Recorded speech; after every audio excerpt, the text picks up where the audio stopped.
soir. Donc, ce soir, il nous fait plaisir d'être parmi vous. Et ce soir, pour la web radio sur le projet de loi 96, je serai en compagnie de Maître Yves Jolicoeur. Bonsoir, Maître Jolicoeur. Bonsoir.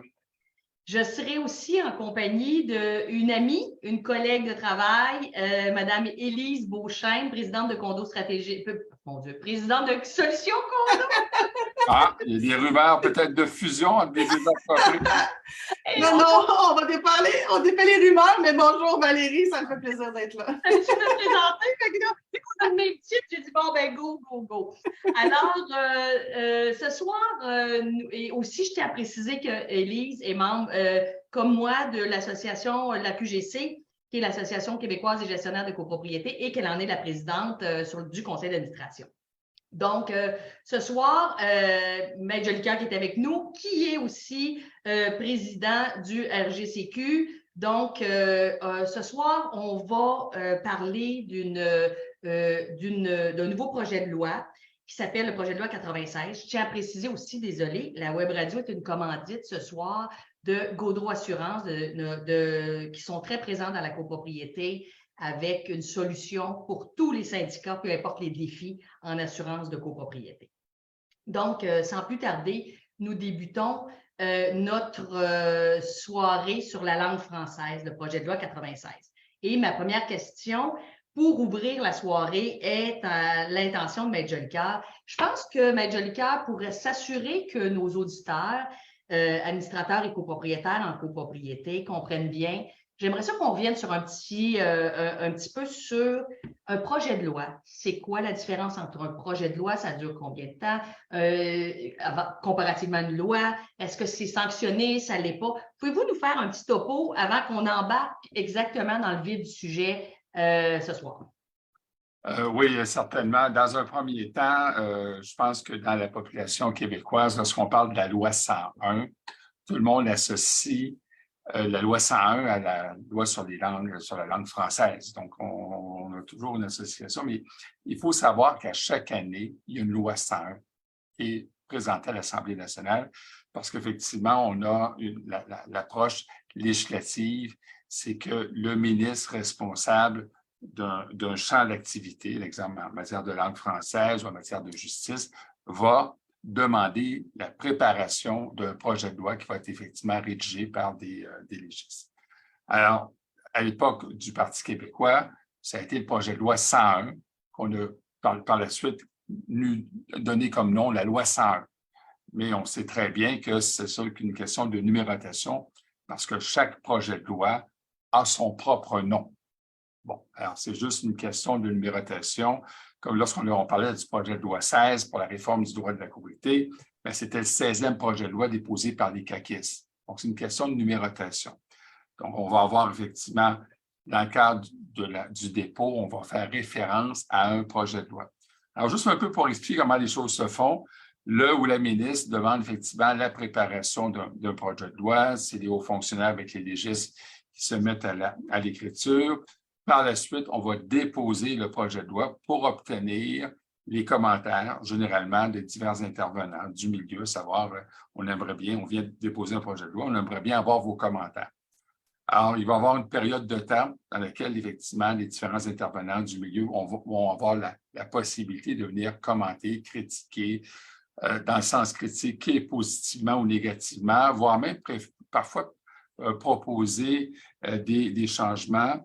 Le Barreau du Québec, la Chambre des notaires sont généralement très actifs en matière de justice lorsqu'on a des points plus particuliers. Lorsqu'on a fait le projet de loi 16, ça a intéressé plusieurs ordres professionnels. Pas mal, tous ceux qui sont proches de la copropriété ont déposé un projet de loi. Donc, par la suite, il y a une commission parlementaire sur invitation où la ministre vont accueillir en commission parlementaire des intervenants qui vont venir, dans le fond, exposer le rendu du projet de loi, sur leurs commentaires, et ça va permettre aux partis au pouvoir et à l'opposition d'interagir sur les commentaires qui sont faits par les divers intervenants. Donc, ça, c'est une étape qui est généralement suivie. Une fois qu'ils vont avoir colligé du côté du parti au pouvoir les commentaires, ils vont généralement modifier le projet de loi qui a été déposé. Et ça va être de nouveau retourné en commission parlementaire, où là, c'est maintenant les parlementaires entre eux qui vont discuter du projet de loi et qui, généralement, le rôle de l'opposition, parce que dans notre système parlementaire, le rôle de l'opposition, c'est très important. C'est eux autres qui vont venir bonifier quand les débats parlementaires se font de façon constructive. Et parfois, ça ressemble plus à une garderie, parfois, pas toujours. Et lorsque les parlementaires agissent vraiment comme des vrais parlementaires, ils vont arriver avec des propositions visant à bonifier le projet de loi. Donc, il va y avoir une deuxième séance de travail jusqu'à temps que là où le ministre se déclare satisfait du processus et par la suite, bien, ça va être voté à l'Assemblée nationale. Des votes qui ne dureront pas tellement longtemps parce qu'en amont, le travail des parlementaires aura été exécuté. Alors, c'est très intéressant. D'ailleurs, moi, j'invite ceux qui nous écoutent ce soir à aller à l'Assemblée nationale. C'est des débats qui sont publics, c'est des échanges qui sont publics. Je trouve qu'il n'y a pas assez de citoyens. D'ailleurs, l'Assemblée nationale, il y a tout un pavillon à l'intérieur. Ils ont creusé en sous-sol l'Assemblée nationale. Il y a tout un endroit où on explique notre système parlementaire. C'est extrêmement intéressant de voir comment notre système parlementaire. Parce que, je dis souvent, les gens prennent pour acquis, c'est une loi, ça vient d'où? On ne comprend pas le processus. Parfois, on ne comprend même pas le processus de ce que font nos parlementaires. Moi, je dis toujours, on est peut-être dans une société imparfaite, mais on est dans un régime de droit. On peut critiquer. Nous, on a le droit de critiquer, on a le droit d'intervenir, on a le droit d'influencer le législateur. C'est quand même assez exceptionnel.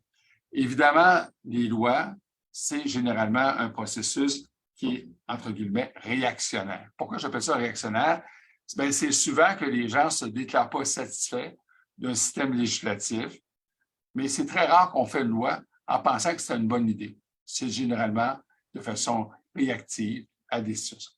Alors, évidemment, lorsqu'on arrive en matière de langue française, on a entendu hier le premier ministre du Québec manifester une préoccupation certaine sur la diminution du fait français dans l'île de Montréal. C'est une réalité. On est tous des professionnels de la gestion et du droit. Bien, on réalise effectivement que Montréal bouge, se modifie et effectivement, la place du français est moins présente qu'elle a été il y a 10 ou 15 ans. Et évidemment, l'objectif du législateur, c'est effectivement de sauvegarder le fait français en Amérique du Nord avec le Québec. Bon, alors, je pense que sur ce concept-là, qu'on soit fédéraliste ou nationaliste, je pense que tous ceux qui ont à cœur la langue française sont d'opinion qu'effectivement, il faut poser un geste. Et ce geste-là, bien, s'est manifesté par le projet de loi 96 qui, dans le même processus, a fait l'objet de commissions parlementaires, d'échanges, de votes, d'échanges, etc. Et par la suite, bien, ça a été voté et par la suite, ça a été sanctionné. Parfois, la sanction vient en même temps que le vote qui dit favorable à l'Assemblée nationale, et des fois, la sanction peut avoir lieu plusieurs jours plus tard. Je vous rappelle qu'on est dans un système monarchique, malgré tout ce qu'on en dit, c'est le lieutenant-gouverneur qui va assurer la sanction de nos projets de loi. Donc, c'est un exposé très sommaire, Mme Couture, que je vous fais parce qu'il y en a qui vont m'écouter ce soir et dire « il n'a pas dit telle chose, il n'a pas dit telle chose ».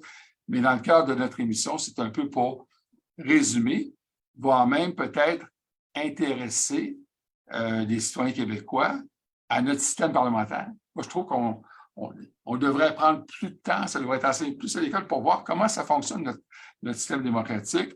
Et je vous dirais, sans dire qu'on est parfait au Québec, on a un fichu bon système au point de vue de nos parlementaires, malgré, et je sais que Mme Beauchesne et moi, on a une zone critique sur un article qui s'appelle 1074.2, on n'en est pas content, on manifeste d'une façon ou d'une autre, mais on a cette liberté au Québec de pouvoir manifester notre désaccord. Après ça, c'est de quelle façon ça se fait, etc. Donc, ça, c'est je réponds à votre question à un coup sûr. J'ai pris un peu de temps là, pour remettre les choses en perspective, mais j'invite tout le monde à aller sur le site de l'Assemblée nationale. C'est très bien expliqué et ça mérite de prendre le temps de s'y intéresser. Mais merci, mais c'est important. Puis je posais la question parce que, bon, depuis, je dirais, les 4-5 dernières années en copropriété, On a bombardé des copropriétaires avec des nouveaux termes, projet de loi, etc. Et je pense que, comme vous dites, il faut des fois prendre un petit recul pour se dire, bien, écoutez, on a le droit de donner notre opinion, on a le droit d'assister à ça. Puis, c'est vrai que des fois, on a la critique plus facile que dans le sens où je fais juste dire que ça ne me convient pas, mais on peut effectivement donner notre opinion et tout ça. Donc, dans le vif du sujet, je ne sais pas, Gabriel, si tu pouvais nous mettre la fiche pratique de condo légal sur le projet de loi 96 et la langue française. Donc, c'est sûr que d'entrée de jeu, vous l'avez dit, Maître Jolicoeur, que, bon, c'est sûr qu'on doit faire des choses pour protéger. Ça va bouger un petit peu dans la copropriété, cependant, parce qu'on est majoritairement gestionnaire pour nous deux à Montréal. Donc, on a vraiment un parc qui est touché par des gens de plusieurs origines différentes. Donc, la langue française n'est pas la première langue. Mais je vous demanderais, M. Jolicoeur, juste pour nous mettre dans le sujet, de nous parler des grandes lignes, juste sur la loi, s'il vous plaît. Oui, bien, on a peut-être, effectivement, on est sur le bon document. Donc, le projet de loi 96, là, qui est venu, somme toute, modifier la Charte de la langue française, hein, parce que la loi, là, c'est la Charte de la loi française, on a donc venu bonifier les dispositions législatives. Certains vont dire bonifier, il y en a qui vont dire qu'ils ne sont pas d'accord parce que c'est une question de liberté, etc. Mais on est venu, dans le fond, bonifier. Et certains des articles du projet de loi 96 ont apporté des modifications au droit de la copropriété. Je pense qu'on est rendu à la 5e modification législative. On s'est tellement plaint que ça n'évoluait pas le droit de la copropriété. Aujourd'hui, depuis 2018, je pense que c'est la 5e loi qui vient réformer, modifier le Code civil parce qu'effectivement, on est en matière d'articles qui sont enchâssés en Code civil en matière de copropriété.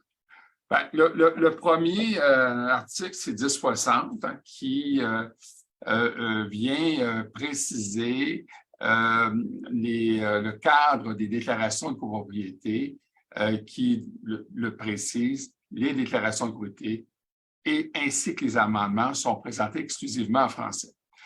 La question qu'on peut se poser, est-ce que c'est un fantasme? Est-ce qu'on a imaginé des déclarations de copropriété en anglais à Montréal? Bien, je peux vous répondre que oui.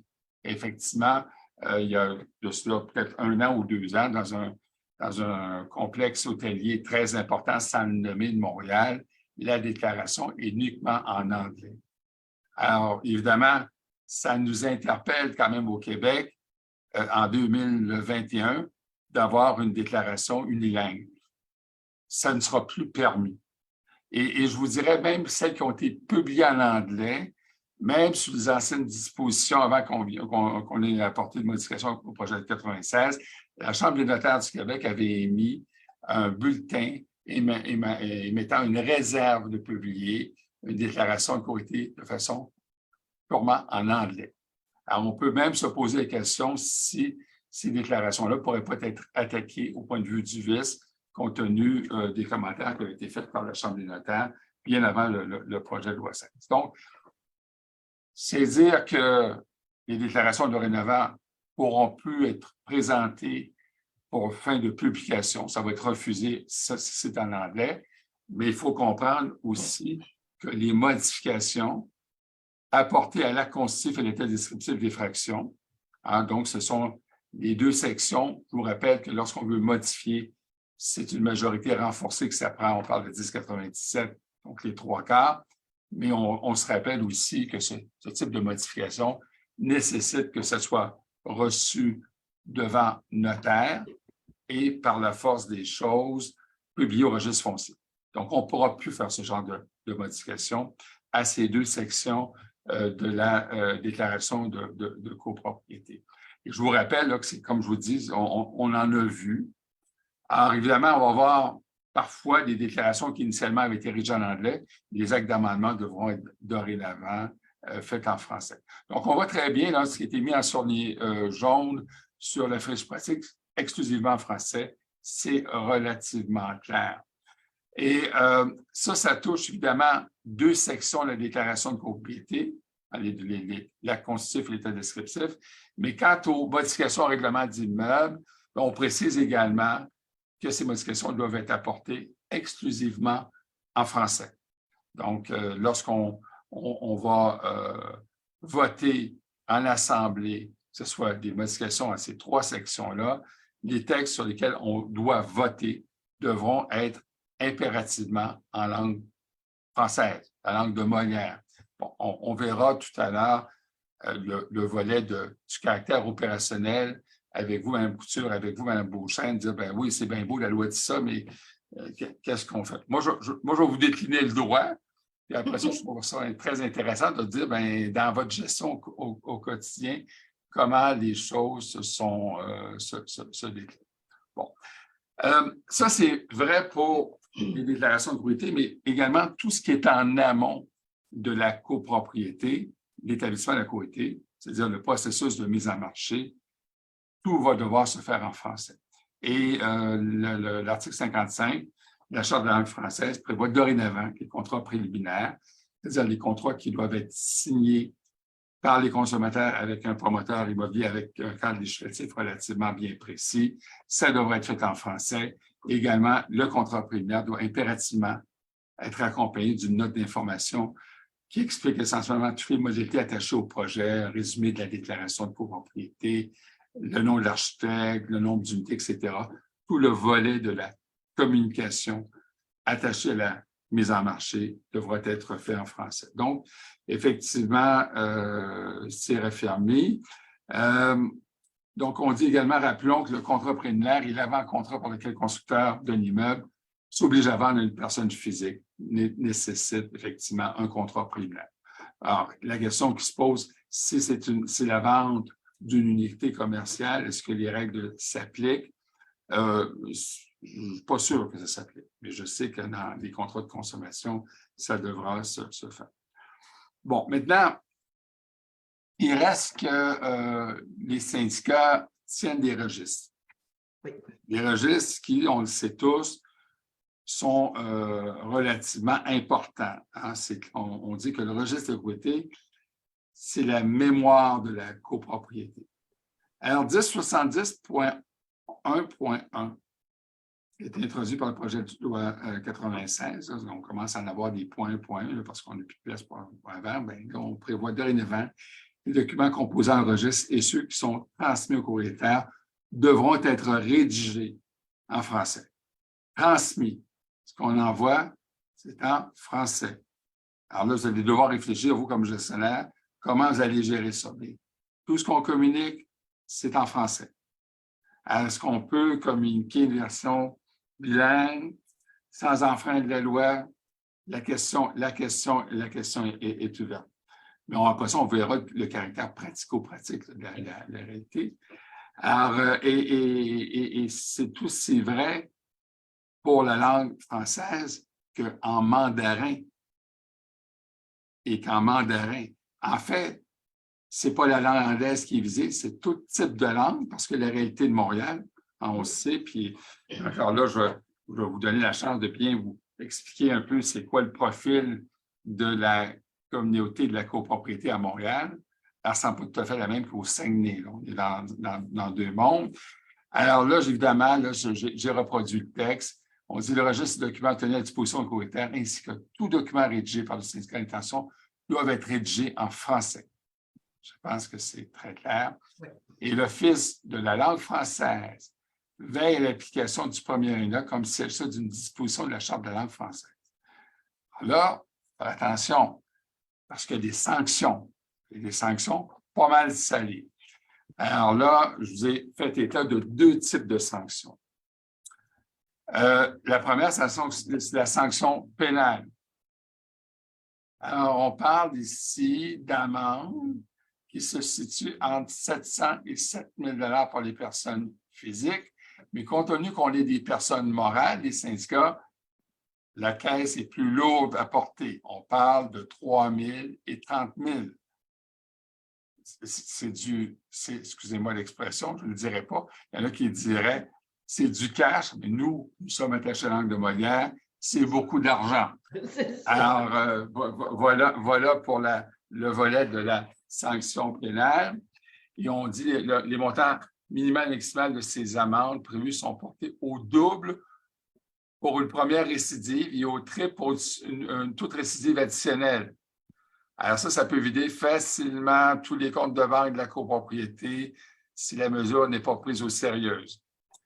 En outre, les dirigeants et les administrateurs d'une personne morale ou d'un autre groupement, quelle que soit la forme, verront leurs amendes doublées par rapport au montant visant les particuliers. Il faut faire attention, là, parce que les dirigeants aussi peuvent être visés. Et là, par la suite, on a des sanctions civiles. La sanction pénale, c'est l'amende, c'est comme le billet de circulation. Mais les sanctions civiles, diverses sanctions civiles sont prévues dans la loi. Elles étaient ici dans un cas de contrat d'adhésion. Et le contrat préliminaire est considéré comme un contrat d'adhésion ou d'un contrat de consommation. Toute clause qui n'est pas rédigée en français serait réputée incompréhensible, à moins que le contrat ait été rédigé dans une autre langue à la demande expresse de l'adhérent, en fait, comme ça se passait autrefois. Alors, ça met la table. Là, on vient de mettre la table en matière de copropriété. On va voir de savants juristes qui vont donner toutes sortes d'interprétations, plus lourdes, moins lourdes, etc. Toutefois, il faut retenir l'esprit de la loi. La copropriété va devoir s'exercer de l'activité autocopropriété en français. C'est ça qui est le message très clair du projet de loi 96. Et à écouter M. Legault, il est possible que d'autres mesures suivent. C'est peut-être pas fini, là. C'est la question de la protection de la langue française. M. Legault, dans son discours à l'Assemblée nationale, a été très clair. Il en fait une priorité. Bon. Cela étant dit, il n'y a pas de Sûreté du Québec dans la copropriété. Il y en a qui vont dire oui, mais qui va mettre ça en œuvre? Bien, qui va mettre ça en œuvre, je peux vous dire, c'est tous les copropriétaires malheureux du conseil d'administration qui vont, dans le fond, dire « Ah ah, vous avez enfreint la loi » et qui vont interpeller l'Office de la langue française en pareille circonstance. Donc, c'est un système de délation qui va s'installer. Ben voilà, donc, Mme Couture, j'ai mis la table. Là, maintenant, voyons vous allez voir comment ça va se décliner dans vos... Absolument. Bien, ma prochaine question va être pour Élise. En fait, Élise, comment tu vois ce changement-là dans la copropriété actuellement en date d'aujourd'hui? Parce que déjà, on pratique souvent différentes tournures pour faire... le but étant de se faire comprendre comme conseil d'administration, comme gestionnaire représentant le conseil et tout. Comment tu vois l'arrivée de cette nouvelle loi?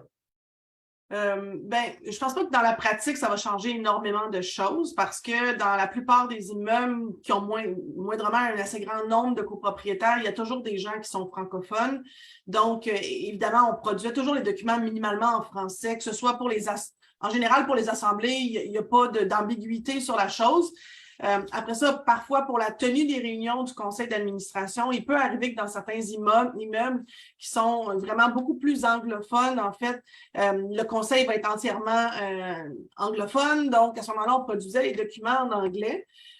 Ceci dit, la plupart du temps, comme gestionnaire, lorsqu'on reçoit les soumissions ou les documents qu'on va recevoir de fournisseurs, ils vont être en français. Donc, pour nous, de produire les documents en français, et de dire aux administrateurs, prenez le PDF de notre avis de convocation et mettez-le dans le Google Translation et pesez sur le bouton « Traduire ». Ultimement, tout va être traduit, incluant les annexes, les soumissions, etc., etc. Et aujourd'hui, les documents sont rendus quand même passablement bons. Les traducteurs sont bons, donc ça permet une compréhension acceptable de la part des gens pour être capable de tenir une réunion. Et comme gestionnaire, bien évidemment, on parle les deux langues, donc on est capable de tenir la réunion en anglais, même si le document à la source est en français. Donc, ça nous permet d'avoir des archives en français pour les registres du syndicat, puis par la suite, de quand même procéder en anglais avec notre conseil d'administration.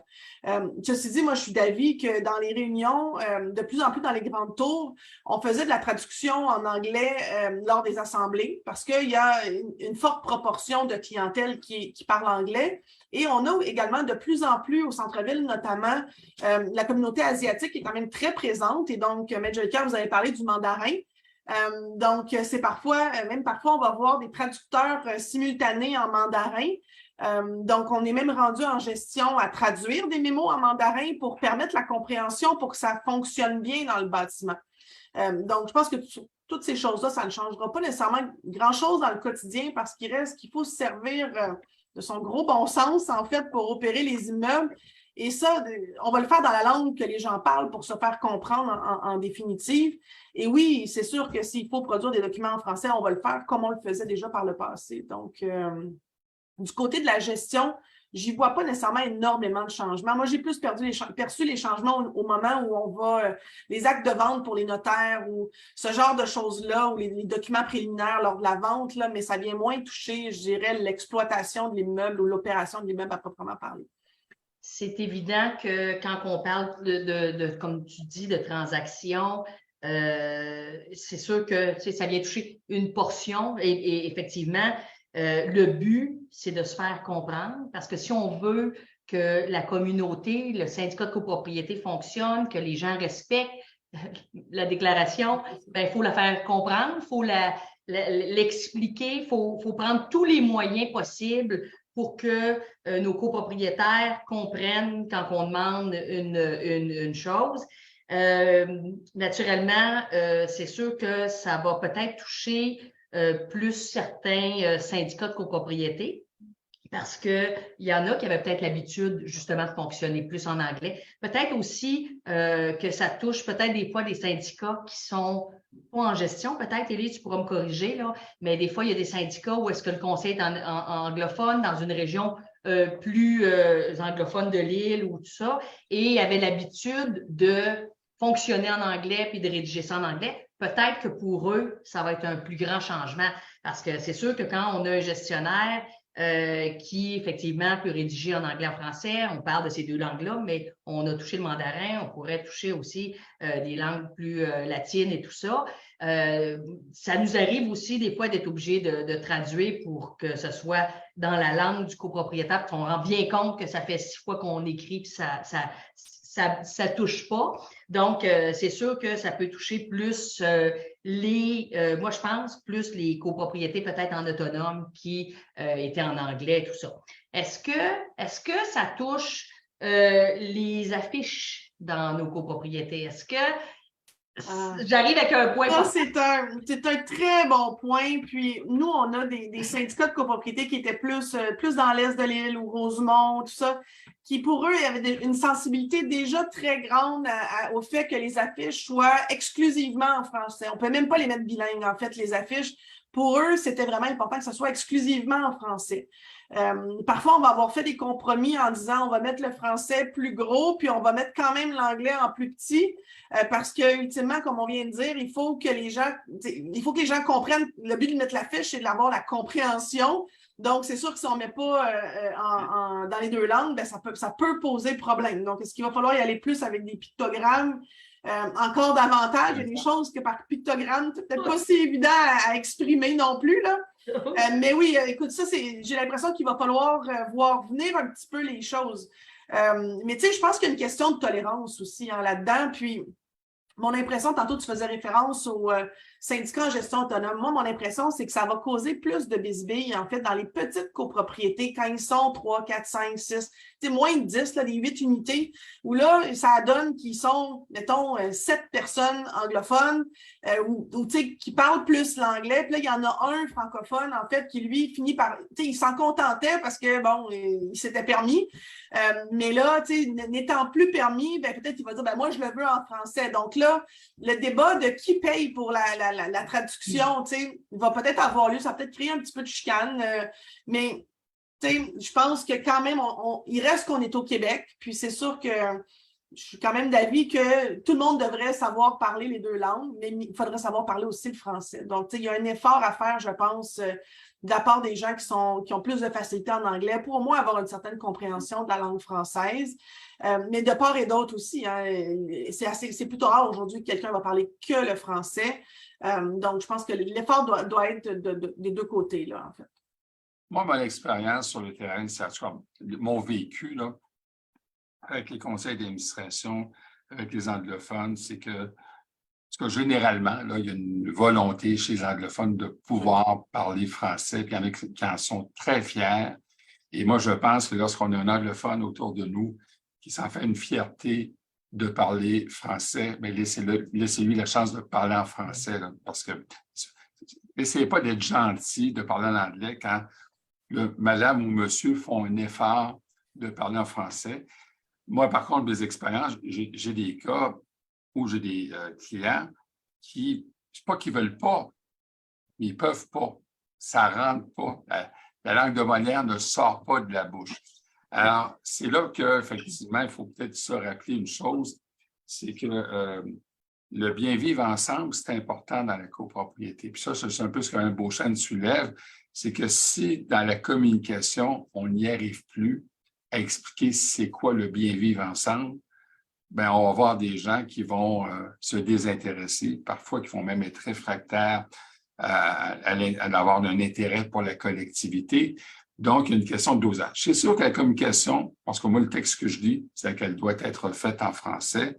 Maintenant, essayons d'avoir un peu de sagesse, qu'on ait des communications en anglais sur des choses qui sont fondamentales. Maintenant, si on envoie un avis de convocation d'assemblée de copropriétaires, bien, malheureusement, on ne traduira pas l'avis de convocation. La documentation va être en français et peut-être qu'il y aura des façons de faire pour les aider.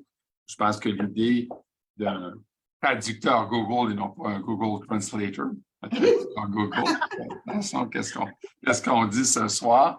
Peut-être il y a moyen, je ne sais pas, informatiquement parlant, de permettre à ce qu'on puisse télécharger le document et qu'ils puissent, par eux autres mêmes, peut-être faire un petit bouton, je ne sais pas, peut-être faire un petit bouton qui enverrait le document directement sans qu'on s'expose à contrevenir à la loi parce que on est dans une société de droit. Là. On ne peut pas ne pas respecter une loi.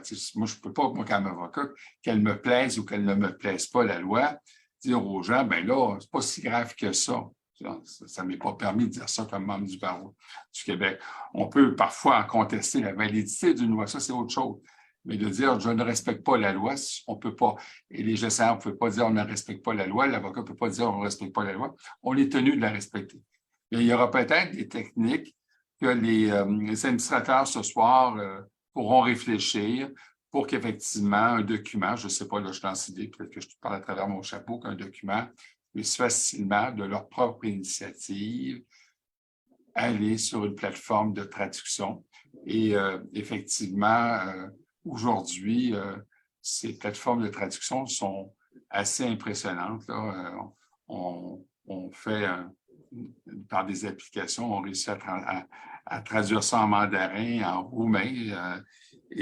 Bon, maintenant, c'est sûr que quand on fait ça en mandarin, je ne suis pas sûr que moi, si je fais sur le bouton, j'aurai la certitude que ça sera le bon rendu. Là. Peut-être qu'il faut être prudent aussi avec ça parce que ça peut. Pas sûr que ça va être écrit ce que vous vouliez qu'il soit écrit, mais vous pouvez pas le savoir. On ne le sait pas, mais il reste quand même une chose, c'est que il faut que la copropriété de Montréal s'adapte à la réalité qu'on a une langue, le projet de loi 96, qui va devoir être respectée et que si on ne le respecte pas de ce cadre-là.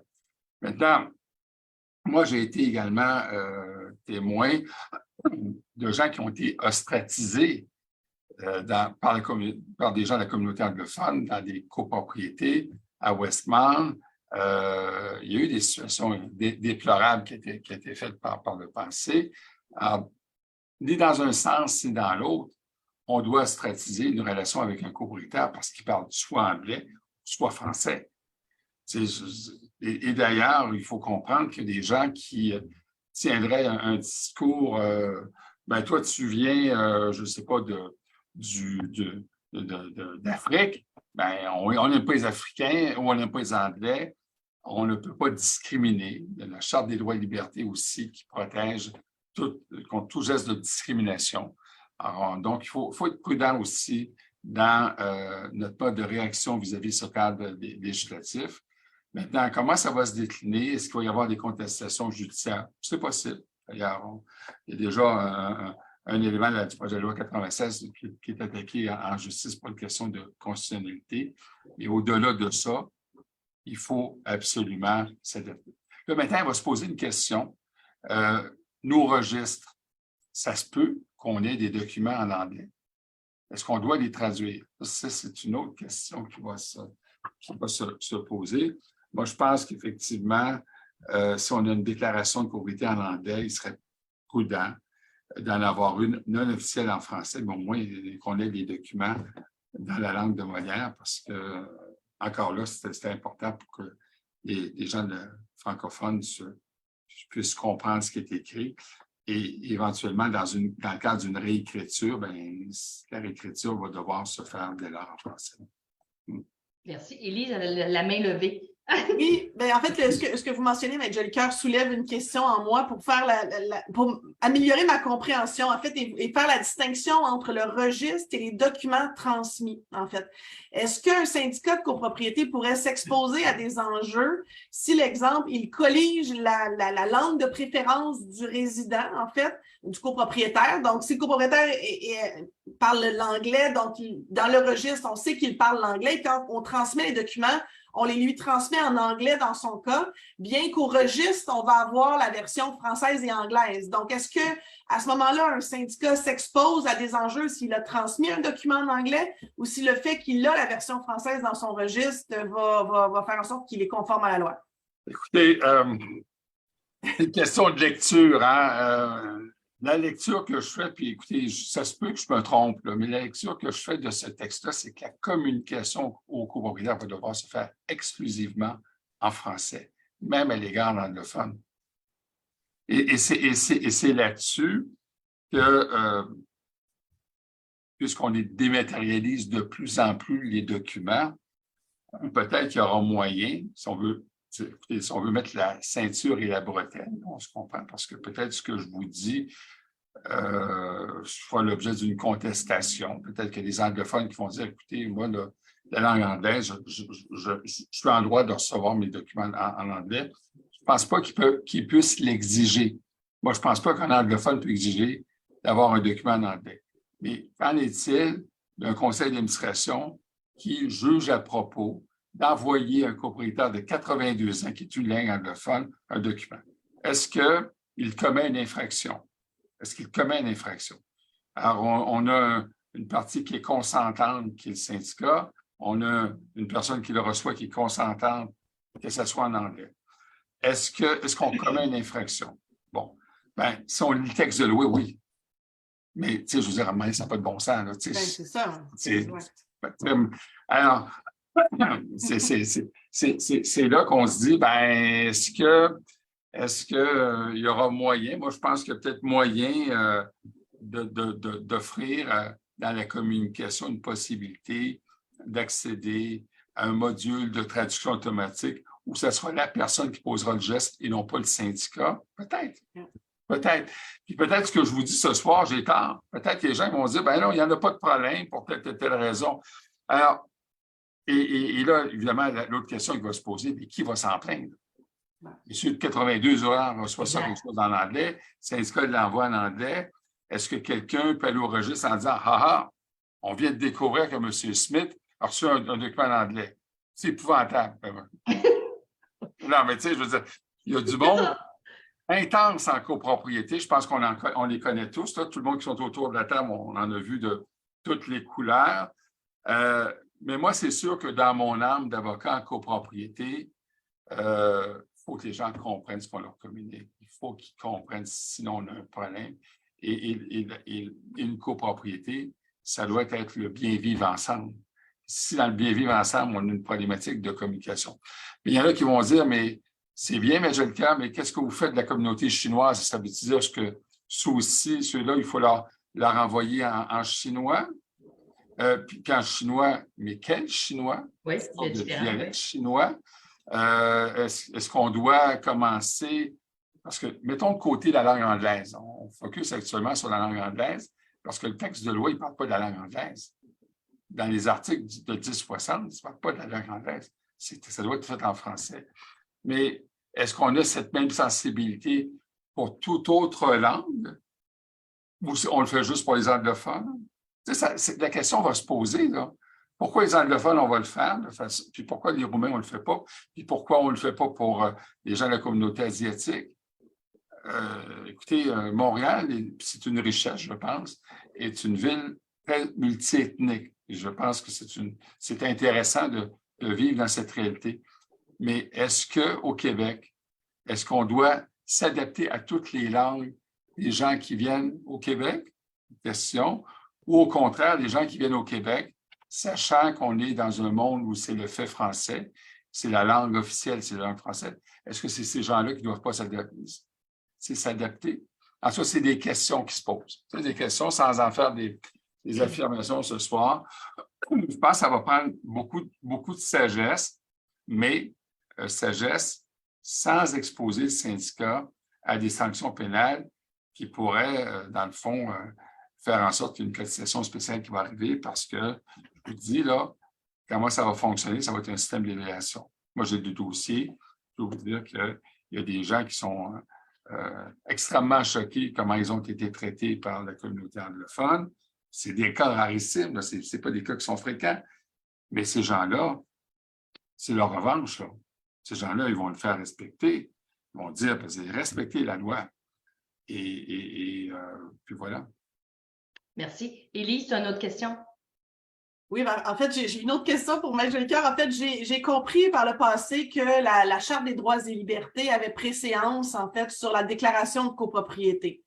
Donc, est-ce que du côté de, tu sais, on fait en copropriété souvent j'appelle ça des accommodements raisonnables, en fait, parce qu'on veut le bien vivre, puis à un moment donné, c'est ça, il faut trouver un terrain d'entente qui est raisonnable, en fait, pour éviter des sources de litige. Donc, est-ce que dans le cas de cette loi-là, elle a préséance sur les droits et libertés? Est-ce qu'elle est au-delà des droits et libertés qui fait qu'un syndicat ne serait pas avisé, par exemple, de faire des accommodements raisonnables à l'égard des gens de langue anglophone, par exemple?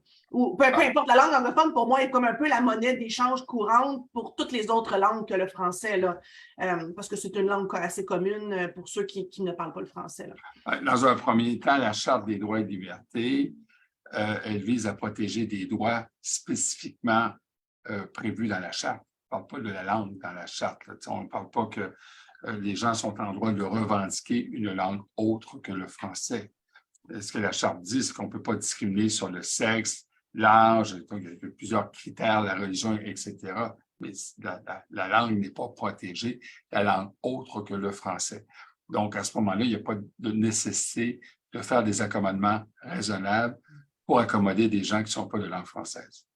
Mais vous avez raison de dire qu'effectivement, notamment avec la décision de Anne Salem de la Cour suprême du Canada, on a reconnu qu'on a un devoir d'accommodement raisonnable, mais sur des éléments qui sont spécifiques à la Charte des droits de l'homme.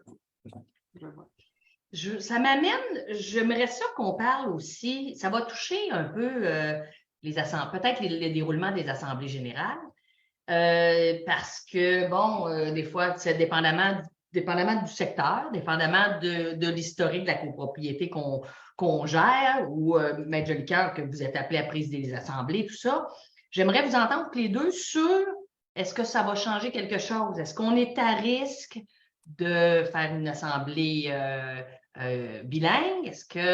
Est-ce qu'on doit laisser les copropriétaires poser leurs questions en anglais, traduire la question en français puis la répondre en français, la répondre en anglais puis en français? Comment vous voyez ça sur le déroulement des assemblées générales? Parce que c'est déjà des fois des grandes assemblées qui sont lourdes, qui alors, si on traduit, ça devient plus long et tout ça. Comment on s'expose? Est-ce qu'on s'expose à justement à des amendes si c'est fait d'une certaine façon? En tout cas, je vous laisse Maître Jolicoeur, puis Élie, je vous laisse la parole. En tout point de vue juridique, c'est que la modification apportée à la Charte de la langue française n'interdit pas les gens de s'exprimer dans la langue anglaise. Un copropriétaire est tout à fait légitimé de poser une question à un membre du conseil d'administration en anglais. Cependant, il ne peut pas exiger la réponse en anglais. Il peut adresser, il peut lui poser la question. On ne peut pas interdire à un copropriétaire de s'adresser en anglais. Donc, ça, il n'y a pas de problème au niveau de l'Assemblée des copropriétaires, les modifications qui ont été introduites par le projet de loi 96. Donc, la communication en Assemblée n'est pas remodulée par une loi nouvelle. Maintenant, pour l'Assemblée, puis ça, j'aimerais ça qu'on échange nos expériences respectives. La semaine passée, j'en ai présidé une où il y avait quand même plusieurs gens de langue anglaise. Moi, quand je préside, je leur dis toujours, il n'y aura pas de traduction simultanée. Je n'en fais pas de traduction simultanée pour plusieurs raisons. Dans un premier temps, ça allonge inutilement les assemblées de copropriétaires. Deuxièmement, même si je maîtrise relativement bien la langue anglaise, on n'a pas forcément un rendu comme un traducteur peut le donner. Un traducteur professionnel va apporter la juste traduction. Donc, c'est dangereux, à moins d'être un parfait bilingue. Quand je parle de parfait bilingue, c'est quelqu'un qui pense en anglais quand il s'exprime. Un francophone qui est capable de penser en anglais quand il s'exprime, c'est un parfait bilingue. Quelqu'un qui traduit comme moi dans sa tête pour sortir une phrase en anglais qui est correcte, ça va être long. Alors, moi, quand vous avez beaucoup de copropriétaires anglophones et que vous voulez susciter leur présence, mes expériences vécues, c'est que vous faites venir des traducteurs et on installe un traducteur dans une genre de chambre là, où les gens vont traduire simultanément, puis les gens de la communauté anglophone, voire asiatique, ou je ne sais pas trop quoi, on a beaucoup de Chinois, les gens qui viennent de Chine, vont pouvoir avoir un rendu de ce qui se passe à l'Assemblée de façon simultanée. Bon, évidemment, il y a un coût à ça. Ce n'est pas donné. Alors, maintenant, moi, ma vision d'une Assemblée de copropriétaires, elle doit se tenir en français, mais on doit permettre aux gens de poser des questions en anglais. Et si les membres du conseil d'administration veulent répondre en anglais, ben, il va falloir qu'on soit conséquent et qu'on traduise ce qu'on a donné comme réponse aux copropriétaires dans la langue de Shakespeare. Je pense que la personne, on ne peut pas se ramasser avec un rendu en anglais sans qu'il y ait un rendu fait en français pour que les francophones la savent. On a une volonté, le Québec, de protéger la langue française, mais il faut être conséquent aussi. Sinon, ben, ça donne pas tout à fait l'esprit de la loi, mais ça ne bénit pas du tout le projet de loi 96, la présence des anglophones à l'Assemblée, mais pas du tout. Pas du tout. Okay. Élise, qu'est-ce que tu en penses? Je pense que du côté des assemblées, ça ne changera pas nécessairement quelque chose. Là. Nous, on avait coutume, en fait, de répondre, de la faire en français, mais quand quelqu'un nous posait la question en anglais, de lui répondre en anglais, puis après ça, de traduire brièvement en français. Si on voyait que c'était une assemblée où il y avait vraiment des gens unilingues francophones, là. Mais tu sais, je dirais qu'on le sent assez en assemblée, comment ça va se dérouler, la réunion, là. Donc, tu sais, au Québec, la plupart des gens vont en général parler les deux langues, donc c'est rarement un enjeu. Si on n'a pas l'obligation de faire la traduction dans les deux langues, en fait, parce qu'on donne la réponse en anglais, ben c'est tant mieux, ça va nous éviter des problèmes comme gestionnaire et comme conseil d'administration. Mais j'entrevois pas nécessairement d'enjeu ou de difficulté. OK.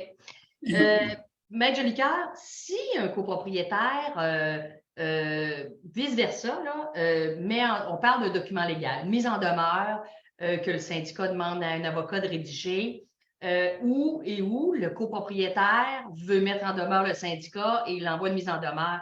Est-ce qu'on parle encore de la même chose dans la langue pour recevoir ce document-là comme syndicat où l'envoyer comme syndicat? Bien, dans un premier temps, les gens, lorsqu'ils veulent exprimer leur doléance devant les tribunaux, peuvent le faire en anglais. Donc, dans un premier temps, il faut juste mettre les choses en perspective. Il n'y a rien qui oblige quelqu'un qui veut engager un recours en justice de l'écrire en français à l'égard en français à l'égard d'un défendeur éventuel qui est francophone. Mais maintenant, je ne suis pas sûr, Mme Couture, que je réponds à votre question, mais il y a quelque chose qui me passe dans la tête, là, puis que je pense qu'il mériterait d'être traité. Qu'est-ce qu'on fait lorsqu'on a un copropriétaire qui nous demande, dans les 5 jours après la réception de l'avis de convocation, de rajouter une question en anglais? Je voulais pas l'oublier, je m'étais pris une petite note, je voulais un peu le traiter parce que je pense que la question mérite une réflexion. 1070.1 dit « Le registre et les documents tenus à la disposition du copropriétaire ainsi que tout document rédigé par le syndicat à l'intention de copropriétaire doit être rédigé en français. » Est-ce dire qu'on ne prendra plus les demandes d'ajout à l'ordre du jour dans les 5 jours en anglais? Alors, donc, ce qui est très clair de 1070.1, peut-être qu'on pourrait le mettre, Gabriel, à l'écran. Ce serait intéressant de regarder tous ensemble pour qu'on puisse en faire une lecture. Peut-être plus facile d'avoir un visuel là-dessus. Alors, je pense, en tout cas, c'est ça. Est-ce que, Gabriel, tu peux nous mettre le 1070.1? Bon, merci. Voilà. Le registre, c'est ça. Le registre et documents tenus à la disposition du copropriétaire ainsi que tout document rédigé par le syndicat d'intention du copropriétaire doivent être rédigés en français. Le registre tenu à la disposition des copropriétaires. Alors, c'est sûr qu'une demande d'ajout d'une question à l'ordre du jour va être déposée. Est-ce que ce document-là doit être fait en français? C'est pas blanc, c'est pas noir. J'aime quand même. Moi, je pense personnellement que quelqu'un a toujours le droit de demander l'ajout d'une question à l'ordre du jour en anglais. Bon. Imaginons que quelqu'un demande une modification au règlement d'immeuble pour modifier le nombre d'administrateurs. Exact. Il nous envoie ça en anglais, en disant, bien, écoutez, je souhaiterais qu'on passe de 3 à 5.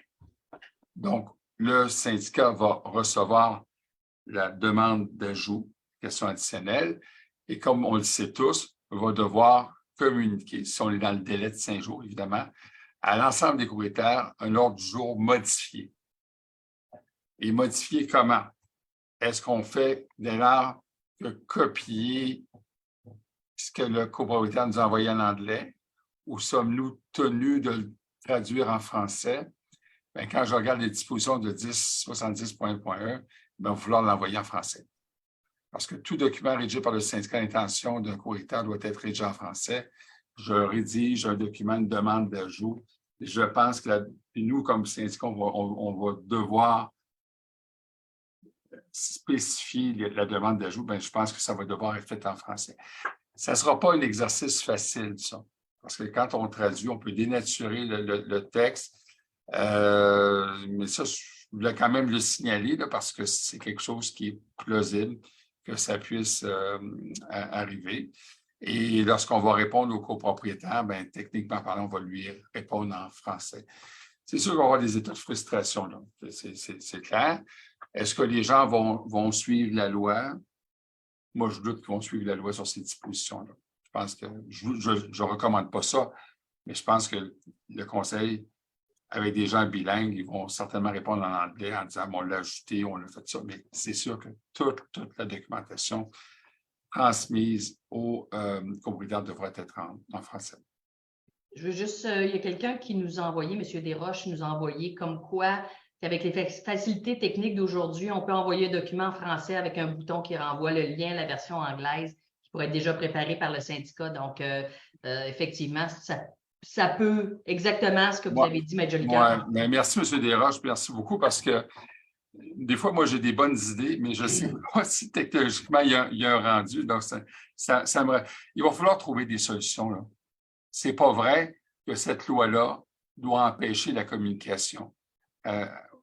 Bon, maintenant, là, on parle des anglophones, mais rappelez-vous, si vous voulez être conséquent, bien, c'est toutes les langues. Vous ne pouvez pas commencer à faire juste un bouton pour les anglophones. Il faut que vous en fassiez un pour toutes les autres langues là, dans lesquelles on va vous adresser Et je ne sais pas si les gens vont être aussi réceptifs s'ils reçoivent une demande d'ajout d'une question à l'ordre du jour en mandarin qu'ils le seraient en anglais.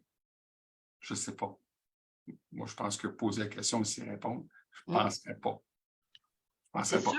C'est sûr qu'on le dit, Élise le dit tantôt, on cherchait déjà, on mettait déjà en place des astuces pour communiquer avec nos copropriétaires. Parce que la gestion de copropriété, c'est une grande partie de notre travail, c'est la communication, parce qu'on est dans une micro-société pour chaque syndicat. Naturellement, il va falloir, Élise, encore continuer à trouver de nouvelles options, de nouveaux trucs et tout. On va, pour un certain temps, j'ose dire, les gestionnaires de copropriété, conseil d'administration, encore avoir peut-être des fois une petite inquiétude quand on va peser sur Enter pour envoyer un certain message, préparer une certaine affiche. Tantôt, on a fait des affiches, là, on en fait beaucoup dans les syndicats de copropriété, même si on travaille beaucoup avec le courriel, avec notre communauté. Mais il va falloir encore continuer d'improviser, à trouver, à chercher des nouveaux trucs parce qu'on va se poser souvent la question, est-ce que justement l'ajout de questions à l'ordre du jour, je reviens comme ça? Notre conseil d'administration voudra peut-être aller d'une autre façon. C'est pas toujours simple. Je ne sais pas si Élise, tu veux rajouter quelque chose, mais... Oui, ben, je pourrais peut-être rajouter que tu sais, même par le passé, ça arrivait en fait qu'exemple, on gérait des immeubles où c'était très bilingue, en fait. Oui. Disons, il y avait beaucoup de gens de toutes les langues. Et le conseil disait, ben, pour des raisons de coût, moi, je veux le faire qu'en français, en fait. Et nous, on savait en gestion qu'on aurait des problématiques parce qu'il y a des gens qui ne comprendraient pas, ça causerait de la bisbille, ça retarderait l'assemblée, etc. Et donc, dans les avis de convocation, nous, on avait pris pour habitude, déjà sur la page frontispice, leur dire la procédure pour aller, à quel endroit pour aller sur le Google Traduction, traduire leurs documents, tu sais, parce qu'on trouve des façons alternatives d'accommoder les gens qui sont sans frais pour justement s'éviter des problèmes. Parce que le but, c'est pas que l'Assemblée se déroule mal parce qu'on a voulu être intransigeant sur une langue.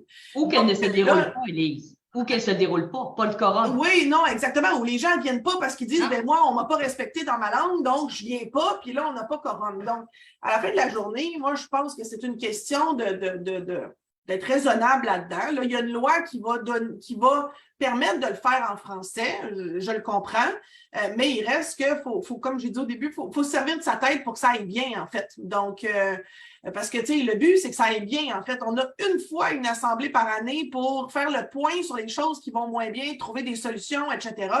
Donc, c'est pas le temps de manquer son coup non plus parce qu'on veut le faire qu'en français. Donc, il faut, je pense, être accommodant dans les limites. Puis évidemment, prioriser le français, j'en conviens, puis je suis tout à fait d'accord avec ça, là. Mais je pense qu'il faut être accommodant pour arriver à nos fins, de faire en sorte que ce soit agréable de vivre en copropriété, là. Tout à fait.